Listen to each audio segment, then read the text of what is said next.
राम कृष्ण की प्यारी गैया सारे जग की माता है। राम कृष्ण की प्यारी गैया सारे जग। बड़े सौभाग्य की बात है। देखो, बहुत ध्यान से सुने। बहुत से लोग पाप करते चले जाते हैं, अपराध पर अपराध, गलती पर गलती करते चले जाते हैं, और आप उनके हितचिंतक बनकर उनकी गलती उनको बतावें तो आप भी उनके शत्रु हो जाएंगे, मानेंगे नहीं।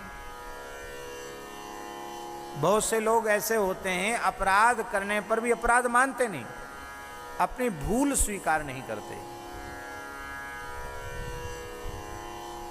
हमारे पूज्य गुरुदेव भक्तमाली जी महाराज वो कहते थे, जब तक मनुष्य हरि, गुरु और संत इनके सामने अपने अपराध को स्वीकार करके हृदय खोलकर इनके सामने नहीं रखता, भूल को स्वीकार नहीं करता, तब तक चाहे जितना कुछ भी कर ले उसकी चित्त शुद्धि संभव नहीं, उसकी भूल मिट जाए ये संभव नहीं है। अरे उस दोष के मिटने के लिए, भूल के मिटने के लिए पहले उसे स्वीकार तो करे।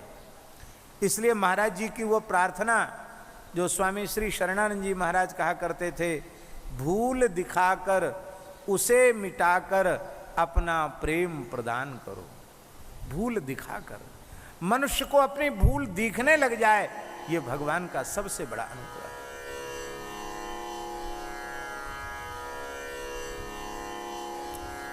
कई बार काम बस, क्रोध बस, लोभ बस बड़े बड़े अपराध हो जाते हैं,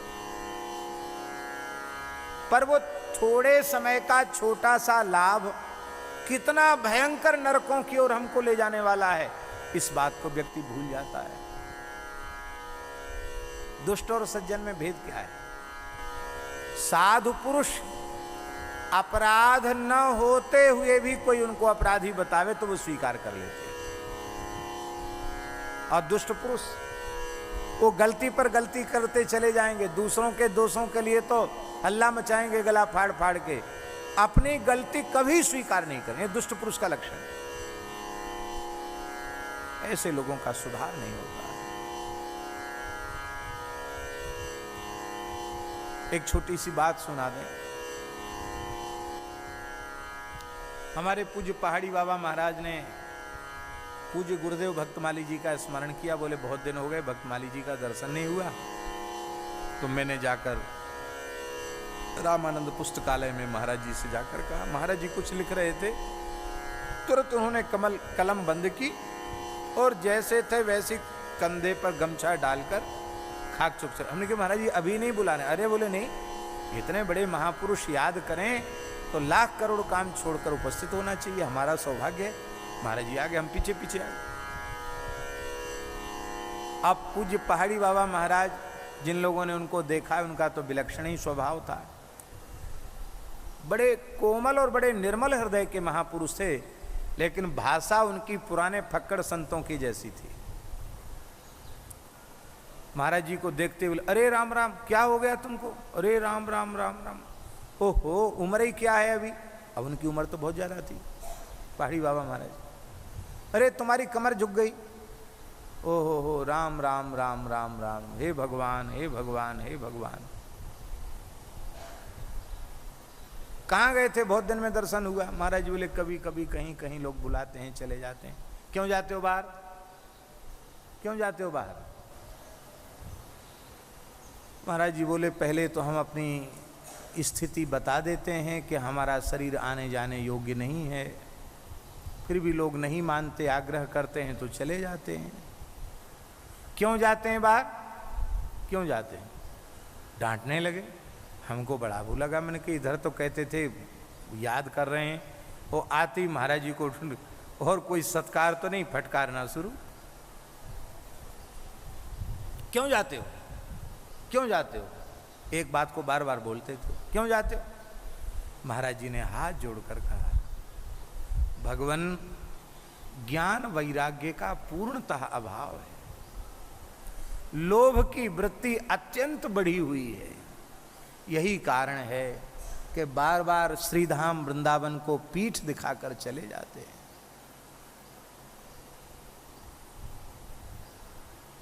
महाराज जी बोले, खाकचौक वाले महाराज जी, लोभ पूर्वक जाते हो, छाती पे धर के ले जाओगे? महाराज जी से कहा, भगवान ये सब जानता हूं, पर क्या करें। दास ने निवेदन किया, ज्ञान वैराग्य का सर्वथा अभाव है, वैराग्य की वृत्ति है नहीं, लोभ समाप्त हुआ नहीं है, कथा सत्संग का बहाना है, बाहर जाने पर कुछ न कुछ रुपया कपड़ा लत्ता मिलता है, इसी लोभ से चले जाते हैं।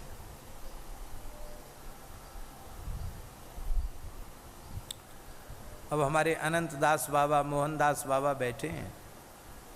महाराज जी को जिन संतों ने निकट से देखा, लोभ की सूक्ष्म गंध भी उनमें नहीं थी, काम की, क्रोध की, लोभ की।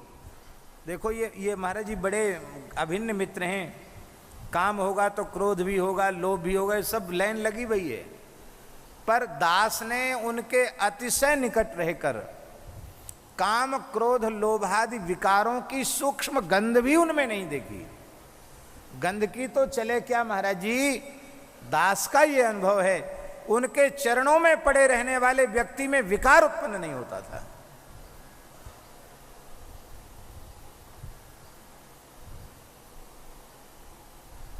अनुपम महात्मा थे।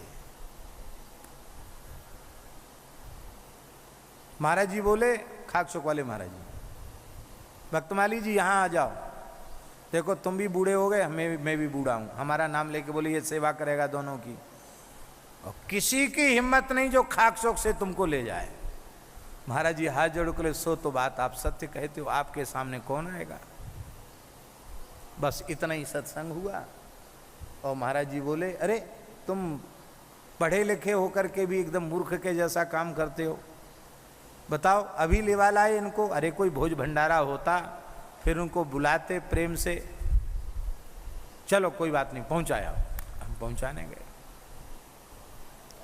वहाँ जैसे ही महाराज जी बैठे तो मैंने कहा, महाराज जी क्षमा करना, महाराज जी काफ़ी देर से आपकी याद कर रहे थे, वो आपको बुलाया, वहाँ बुला के डांट फटकार करने लगे। महाराज जी का स्वभाव ही ऐसा। बोले नहीं, एकदम ठीक कहा।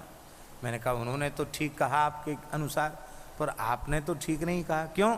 मैंने कहा, मैं आपके निकट रह के देखता हूँ, आप में किसी प्रकार की कोई दोष की गंध भी नहीं है, और फिर भी आप हाथ जोड़ के कहते हैं कि हम विकारों से भरे हुए हैं, लोभ बहुत बढ़ा हुआ है, ज्ञान वैराग्य नहीं है।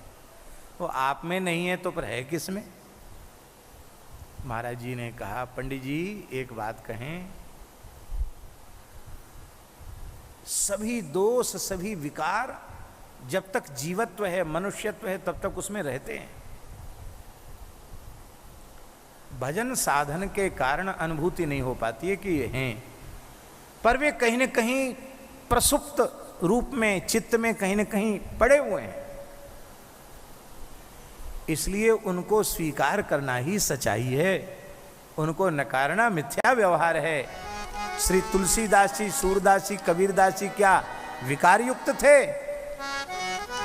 पर उन्होंने कहा, कौन कुटिल खल कामी मौसम, कौन कुटिल खल कामी। राम कृष्ण की प्यारी गैया, सारे जग की माता है।